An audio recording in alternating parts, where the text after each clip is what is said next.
وہاں تو جب تک ہمارا اپنا عمل درست نہیں ہوگا، ہماری اپنی مثال سامنے نہیں ہوگی، ایک لفظ کی تبلیغ اثر نہیں کرے گی۔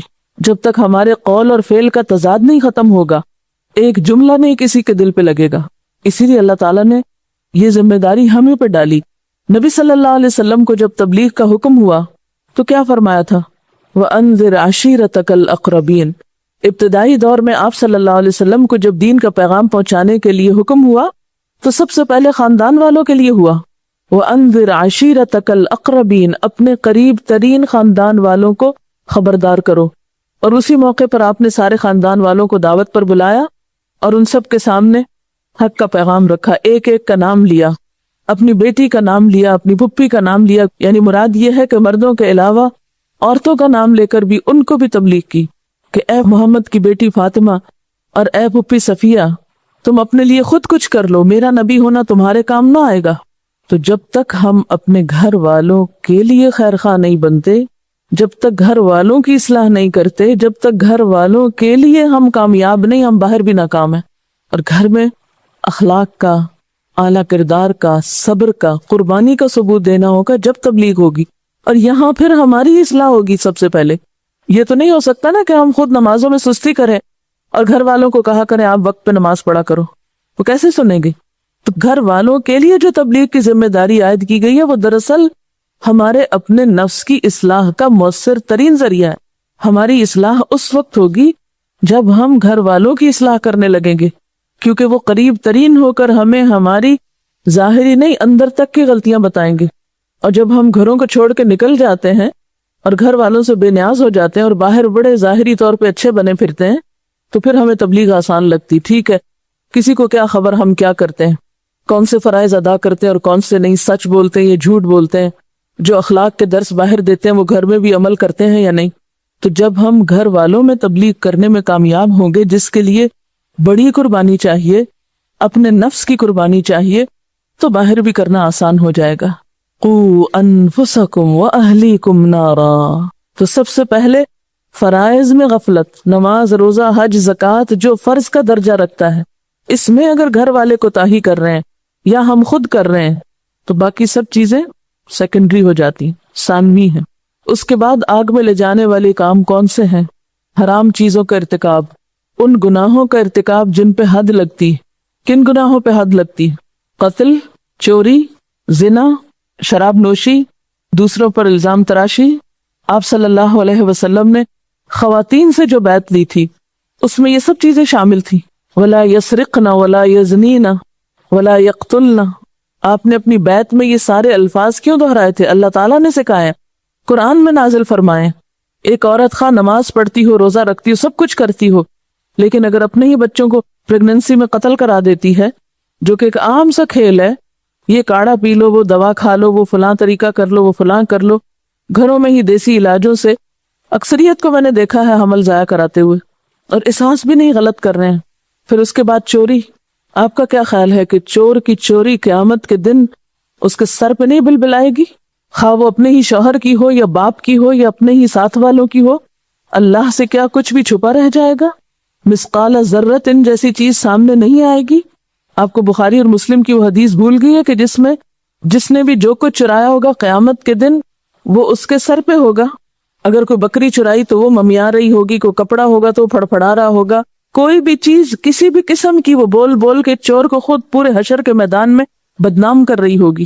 پہلے یہ ہوتا تھا کہ گھر محفوظ ہوتے تھے، اب تو ایسے واقعات سننے میں آتے ہیں کہ گھر میں لوگ مہمان آتے ہیں اور مہمان بن کے چور بن جاتے ہیں، اور یہ مسلمان گھرانوں میں ہو رہا ہے۔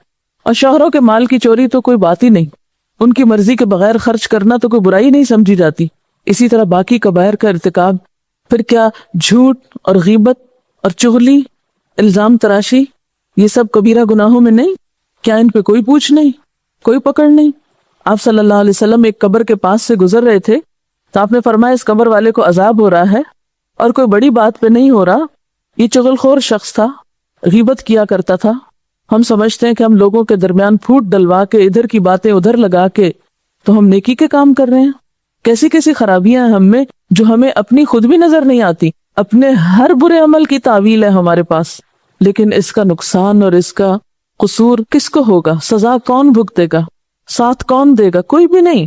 لا تزر وازرۃ وزر اخری، کوئی کسی کے کام نہیں آئے گا. اور پھر آپ صلی اللہ علیہ وسلم نے کیا حضرت عائشہ سے یہ نہیں فرمایا تھا کہ اے عائشہ چھوٹے چھوٹے گناہوں سے بچتی رہنا، کیونکہ یہ چھوٹے چھوٹے مل کر بہت بڑے ہو جائیں گے. اور آپ نے ایک اور جگہ پر وہ مثال دی کہ جیسے کسی جنگل میں کوئی جماعت اترے اور پھر سب لوگ جا کر کوئی لکڑی کانٹا اٹھا لیں اور ایک جگہ رکھ کر اس کو جلائیں تو وہ کھانا تک تیار کر دے. یعنی ایک ایک بندے کی چنی ہوئی ایک لکڑی جو ہے وہ مل کر ڈھیر بن جاتی ہے، اور وہ آگ کا ڈھیر جو ہے وہ سب کچھ جلا کے رکھ دیتا ہے. آپ نے اپنی اہلیہ سے کہا کہ چھوٹے چھوٹے گناہوں سے بچتی رہنا. یعنی کبائر تو ہیں جہنم میں لے جانے کا سبب، لیکن آپ نے چھوٹے گناہوں سے بھی بچنے کے لیے کہا قوا انفسکم واہلیکم نارا. اپنے ہی بچوں کا مذاق اڑا رہے ہوتے ہیں، اپنے ہی بچوں کا منہ چڑھا رہے ہوتے ہیں، اپنے ہی بہن بھائیوں کے ساتھ برا کر رہے ہوتے ہیں، اور ہم اس کو کبھی برا ہی نہیں سمجھتے. ہم کہتے ہیں یہ تو ہمارا حق ہے، کیا ہوا، یہ تو اپنے ہیں.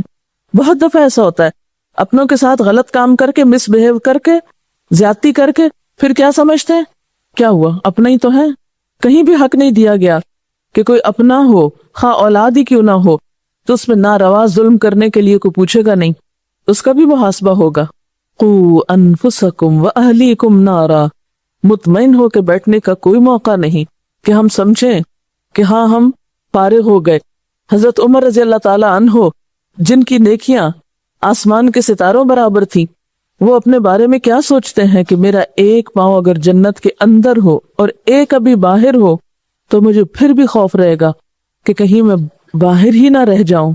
یعنی میں اس وقت تک امن میں نہیں ہوں جب تک پورے کا پورا جنت کے اندر نہ چلا جاؤں.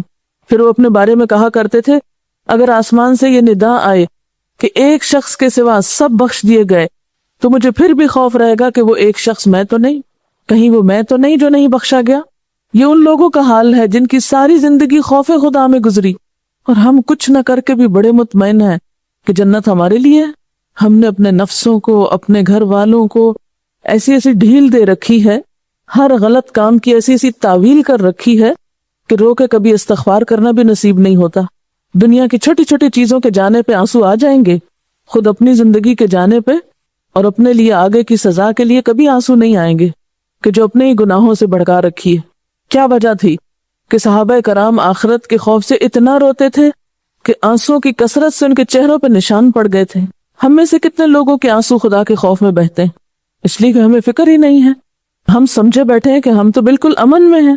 جیسے لوگوں کو باتیں کر کے اور ظاہری چند حرکتوں سے مطمئن کرنے کی کوشش کرتے ہیں، ہم سمجھتے ہیں اللہ تعالیٰ کو بھی ایسے ہی باتوں میں لگا لیں گے. وہ تو ظاہر و باطن ہر چیز کو جانتا ہے، اس کو کوئی دھوکہ نہیں دے سکتا، اس کے سامنے کوئی پریٹینڈ نہیں کر سکتا. جو نہ کیا ہو وہ اس کو یہ کہہ کے نہیں بتا سکتے کہ یہ میں نے کیا ہے. جو کیا ہوگا وہی سامنے آئے گا، اس کے سوا کچھ اور نہیں. اور پھر آپ دیکھیے کہ آگ کی جو ڈسکرپشن دی گئی ہے وقودها الناس والحجارہ، اس میں انسان اور پتھر جلیں گے. جلتے ہوئے پتھر کے پاس سے بھی انسان گزرے. کبھی آپ نے اگر سونا بات لیا ہو تو آپ کو معلوم ہوگا کہ اس میں جس وقت وہ پتھر جل رہے ہوتے ہیں یا پتھر سیکے جا رہے ہوتے ہیں اور اس میں آپ صرف پانی ڈالتے ہیں تو اتنی بھاپ اٹھتی کہ آپ کا پورا جسم پسینہ پسینہ ہو جاتا ہے. حالانکہ وہ اس میں آگ نہیں ہوتی، کچھ بھی نہیں، صرف گرم پتھر ہوتے ہیں، اور اس کے پانی کی بھاپ سے آپ پگھل جاتے ہیں. تو جہنم میں تو وہ پتھر انگارے بن جائیں گے اور دوسری طرف انسانوں کے جسموں سے شعلے نکلیں گے. کیا عالم ہوگا اس آگ کی اذیت کا، اس کی شدت کا. اس آگ سے بچنے کے لیے کہہ رہے ہیں اللہ تعالیٰ وقودها الناس والحجارہ. اور پھر سب سے بڑی بات یہ کہ علیہا ملائکۃ غلاظ شداد، سنگ دل قسم کے، سخت زوراور قسم کے فرشتے اس پہ مسلط ہوں گے، اس لیے کہ لوگ وہاں سے نکل کے بھاگنا چاہیں گے. ایک چھوٹی سی چھپکلی ہمیں نظر آئے تو ہم کیسے چیخیں مار کے بھاگنے لگتے ہیں. کہیں آگ لگ جائے تو ہم میں سے کوئی وہاں بیٹھا نہ رہ جائے. تو جہنم میں کون بیٹھنا چاہے، کون رہنا چاہے گا؟ سب بھاگنے کی فکر کریں گے کہ نکلے یہاں سے. کلما ارادوا ان یخرجوا منها من غم اعیدوا فیہا، جب بھی غم کی شدت کی وجہ سے اس سے نکلنے کی تمنا کریں گے، نکلنے کی کوشش کریں گے، اسی میں دھکیل دیے جائیں گے، واپس پلٹا دیے جائیں گے. لا یعصون اللہ ما امرہم. انسانوں کے حرکتوں کے مقابلے میں فرشتوں کا عمل دکھایا گیا. وہ تو اللہ کی نافرمانی نہیں کرتے، جو بھی وہ ان کو حکم دیتا ہے. وہ ہم جیسے تھوڑی ہیں کہ اللہ کا حکم سامنے آ بھی جائے تو جو جی میں آئے مانے، جو جی میں آئے انکار کر دیں. فرمایا فرشتے ایسے نہیں کرتے. وَيَفْعَلُونَ مَا يُؤْمَرُونَ، جو حکم دیے جاتے ہیں پورا کرتے ہیں، ویسے ہی ایز اٹ از کرتے ہیں. کبھی سوچا آپ نے کہ اس موقع پہ فرشتوں کی یہ صفت کیوں بتائی گئی کہ جو کہا جاتا ہے 100% کرتے ہیں؟ ہم اپنا حال بھی دیکھ لیں، جو کہا جاتا ہے کیا 100% کرتے ہیں؟ یعنی اللہ نے جو کچھ فرما دیا وہ کسی چیز کا انکار نہیں کرتے، اسی طرح کام کرتے چلے جاتے ہیں، خواہ ان کے آگے کوئی روئے، چیخے، چلائے، جو مرضی کریں۔ دیکھیں نا، جیسے جان لینے آتے ہیں تو لے کے چلے جاتے ہیں نا، سب چیخ پکار کر رہے ہوتے ہیں۔ بعض لوگوں کی جان اس حال میں جاتی ہے کہ ان کے چھوٹے چھوٹے بچے ہوتے ہیں، لیکن فرشتے آتے ہیں اور لے جاتے ہیں۔ وہ نہیں دیکھتے کہ بچے چھوٹے ہیں، یا کوئی دودھ پیتا ہے تو اس کی ماں نہ لو، یا کوئی ابھی بڑا مصروف ہے، نہیں، جس کی لینی ہے اللہ نے حکم دیا، گئے اور کام کر کے آ گئے۔ جب دنیا میں یہ مثالیں عبرتناک ہم دیکھتے ہیں تو آخرت میں کیا ہوگا؟ وہاں بھی وہ کچھ ترس نہ کھائیں گے، جس طرح کی سزا جس کو دینے کا حکم ملے گا اسی طرح اس کو پکڑ لیں گے۔ پھر فرمایا یا ایھا الذین کفروا، اے لوگوں جنہوں نے انکار کیا، یعنی یہ حکم نہیں مانتے ہو، دین کے معاملے میں اپنے گھر والوں سے بہت نرمی برتے ہو، تو یاد رکھو قیامت کے دن تمہارا کوئی عذر قابل قبول نہ ہوگا، کیونکہ جو انسان کام نہیں کرتا وہ ہمیشہ بہانے لاتا ہے نا، اور پھر انسان اپنی عادت سے مجبور وہاں جا کے بہانے بازی کرنے لگے گا۔ صاف کہہ دیا جائے گا لا تعتذروا اليوم، کوئی معذرتیں نہیں چاہیے، کوئی ایکسکیوزز نہیں چاہیے، کوئی بہانے نہیں چاہیے۔ آج ہم کسی بھی گناہ کے کرتے وقت سب سے پہلے کیا کرتے؟ بہانہ کرتے ہیں۔ یہ گناہ کر رہے ہیں، اپنے آپ کو مطمئن کرتے ہیں، اس لیے کر رہے ہیں کہ ہمارے ساتھ ایسا ہوا ہے۔ ہر غلط کام کے پیچھے ہم نے ایک عذر کیا ہوا ہے۔ کبھی سوچیں کہ یہ عذر اللہ کو مطمئن کر دیں گے؟ وہاں تو صاف کہہ دیا جائے گا نہیں مانے تھے لا تعتذروا اليوم، آج بہانے مت کرو، عذر مت کرو، انما تجزون ما کنتم تعملون، تم کو تو وہی بدلہ دیا جا رہا ہے جو تم عمل کرتے رہے ہو، تمہیں وہی مل رہا ہے جو کر کے لائے ہو۔ کیا ہے ہمارے پاس؟ اچھا عمل ہے تو اچھا بدلہ، غلط کام کیے ہیں تو وہی غلط کام سامنے آئیں گے۔ جیسے ابھی میں نے بتایا کہ چور کی چوری اس کے سر پہ چڑھ کے بول رہی ہوگی، جو کیا ہوگا وہ رسوائی کا سبب بنے گا۔ جب تک کہ اس حرکت سے انسان توبہ نہ کر لے، ندامت نہ کرے، شرمندہ نہ ہو، اور پھر اپنے عمل کو بدل نہ لے، اور انسانوں کا حق مارا ہے تو جب تک انسان کا حق لوٹائے نہیں، قیامت کے دن اتنی ہی نیکیاں اپنے اعمال نامے کی دینی پڑیں گی، یعنی سزا الگ ملے گی اور نیکیاں الگ نکال دی جائیں گی، مائنس کر دیے جائیں گے پوائنٹس۔ انما تجزون ما کنتم تعملون، تمہارا یہ بدلہ، تمہاری یہ جزا وہی ہے جو تمہارے اعمال تھے، کچھ اور نہیں۔ نہ کسی اور کے عمل ہمارے کام آئیں گے، نہ ہماری نیکیاں کسی اور کو دی جائیں گی، اور نہ ہماری سزا کوئی اور بھگتے گا۔ جو کیا ہوگا وہی پاؤ گے، وہی سامنے آئے گا۔ اس کا حل اور علاج یہی ہے، یا ایھا الذین آمنوا توبوا الی اللہ، توبہ کر لو اللہ سے۔ اور توبہ بھی صرف جھوٹوں والی توبہ نہیں کہ زبان سے توبہ توبہ کرو اور عمل میں کوئی تبدیلی نہ آئے، نہیں، توبۃ نصوحا، خالص توبہ، سچی توبہ جس میں حقیقی طور پر عمل بدل آئے۔ نصوحا کا لفظ نصحن سے ہے، خالص، سچی، یعنی ایسی سچی توبہ جس کے بعد گناہ کا کوئی ارادہ نہ ہو، پکا وعدہ کر لے انسان میں آئندہ نہیں یہ کروں گا۔ ایسی توبہ کی کچھ شرائط: نمبر 1، جس گناہ سے توبہ کر رہا ہے اسے چھوڑ دے۔ نمبر 2، اس پر ندامت کا اظہار کرے، شرمندہ ہو۔ نمبر 3، آئندہ نہ کرنے کا وعدہ کرے۔ نمبر 4، اگر حقوق العباد میں حق تلفی کی ہے تو وہ حق لوٹائے، کسی کے ساتھ زیادتی کی ہے تو معافی مانگ لے۔ گویا محض زبان سے توبہ توبہ کہنا کوئی معنی نہیں رکھتا جب تک انسان توبہ کی شرائط پوری نہ کرے۔ اور فورموسٹ چیز کیا ہے؟ شرمندگی، ندامت۔ آپ صلی اللہ علیہ وسلم نے فرمایا الندم توبہ، شرمندگی ہی توبہ ہے، یعنی جو شرمندہ ہو جائے اپنے ماضی کے کسی فعل پر، گویا اس نے توبہ کر لی۔ ایک اور جگہ پر آتا ہے کہ ایک صحابی نے کہا کہ سچی توبہ یہ ہے کہ آدمی رجوع کرے اور پھر اس فعل کو نہ دہرائے، تو نتیجہ کیا ہوگا؟ عسیٰ ربکم ان یکفر عنکم سیئاتکم، بعید نہیں، امید ہے کہ اللہ تمہاری برائیاں تم سے دور کر دے گا۔ عسیٰ یعنی جب تم توبہ کرو گے تو پھر تمہیں امید دلائی جاتی ہے کہ وہ توبہ قبول کر لے گا۔ اچھا، یہ عسیٰ کا لفظ کیوں؟ یقینی بات کیوں نہیں؟ اس لیے کہ جنت کی گارنٹی تو کسی کے پاس بھی نہیں، کیونکہ اس آیت میں صرف یہ نہیں کہا نا کہ تمہاری خطائیں تم سے دور کر دے گا، بلکہ ساتھ ہی یہ وعدہ بھی ہے وَيُدْخِلَكُمْ، گناہوں کے باوجود جب معافی ہو گئی تو داخل کر دے گا تم کو جنات، ان باغوں میں، تجری من تحتها الانہار، جن کے نیچے نہریں بہ رہی ہوں گی۔ تو جنت میں داخلہ، تو آپ صلی اللہ علیہ وسلم نے اس کے بارے میں کیا فرمایا تھا کہ کسی کا عمل اس کو جنت میں نہیں پہنچا سکتا۔ صحابہ نے عرض کیا کیا آپ کا عمل بھی؟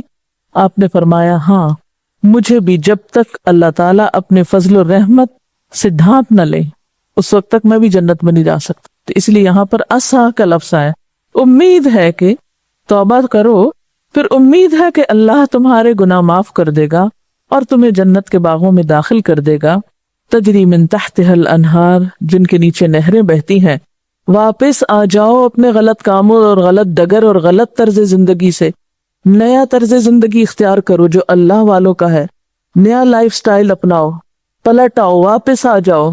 عسیٰ، پھر امید ہے، واپس آؤ گے تو امید ہے، اور صرف امید کی بات کی گئی، گارنٹی کوئی نہیں دی گئی پھر بھی، کیونکہ یہ تو اللہ کی اپنی مرضی پر ہے نا، وہ مالک ہے، وہ بادشاہ ہے، جسے چاہے معاف کرے، جسے چاہے سزا دے۔ یغفر لمن یشاء ویعذب من یشاء، جسے چاہے گا وہ اس کو معاف کرے گا اور جس کو وہ چاہے گا اس کو سزا دے گا۔ میرے اور آپ کے پاس کیا گارنٹی ہے کہ وہ ہمیں ضرور معاف کر دے گا؟ یہ تو اس کو پتا ہے کہ کس کو معاف کرنا چاہیے اور کس کو نہیں کرنا چاہیے، کون معافی کے لائق ہے، کون معافی کا مستحق ہے اور کون نہیں ہے۔ اگر اللہ کے رسول صلی اللہ علیہ وسلم یہ کہہ سکتے ہیں کہ الا ان یتغمدنی اللہ برحمہ، کہ ہاں میں بھی جنت میں اس وقت جاؤں گا جب اللہ مجھے اپنی رحمت سے ڈھانپ لے، پلٹ آنے پر بھی اس نے امید ہے کی بات کی ہے۔ اور ایمان ہے یہ امید اور خوف کے درمیان، خالی امید پر تو ایمان نہیں ہوتا اور صرف خوف پر بھی نہیں ہوتا، دونوں کے بیچ میں ہوتا ہے، تبھی انسان سیدھا رہتا ہے۔ ہم اپنے ایمان کا جائزہ لے کر دیکھیں، کیا واقعی ہمارا ایمان خوف اور امید کے درمیان ہے؟ کیا صرف امید تو نہیں رکھی ہوئی، یا کہیں صرف خوف کا شکار ہو کر مایوس تو نہیں ہے؟ کیونکہ جب تک معتدل رویہ اختیار نہیں کریں گے اس وقت تک ایمان مکمل نہیں ہوگا۔ عسیٰ ربکم، یعنی ہم کتنے ٹھنڈے دل سے کتنے آرام سے غلط کام کر لیتے ہیں، یہ سوچ کے اچھا بعد میں معافی مانگ لیں گے، ابھی تو غلط کریں پھر معافی مانگ لیں گے، یا توبہ کر لیں گے، پھر حج کر لیں گے، عمرہ کر لیں گے، روزے رکھ لیں گے، پھر ہو جائے گا معاف۔ کس کو پتا، کون جانتا ہے کہ گھر سے نکلو اور واپس نہ پلٹو، کل کس نے دیکھا ہے، کس کے پاس گارنٹی ہے؟ کوئی ایک کہے کہ ہاں مجھے یقین ہے میں زندہ رہوں گا اور میں ساری معافی مانگ لوں گا آج کے غلط کاموں کی، آج تو غلط کام کرنا میری مجبوری ہے۔ کوئی مجبوری نہیں ہے، ہر ایک کا امتحان ہے۔ یوم لا یخزی اللہ النبی والذین آمنوا معہ، اس دن اللہ نبی صلی اللہ علیہ وسلم کو اور آپ کے ساتھ ایمان لانے والوں کو، آپ کے ساتھ کا مطلب کیا ہے کہ جنہوں نے آپ کی پیروی کی، جو آپ کے نقش قدم پر چلے، ان کو رسوائی سے بچائے گا۔ لیکن جنہوں نے دعویٰ تو آپ کی امت میں سے ہونے کا کیا لیکن کام وہ نہ کیے جو آپ نے بتائے ہیں، تو ان کا کیا حال ہوگا؟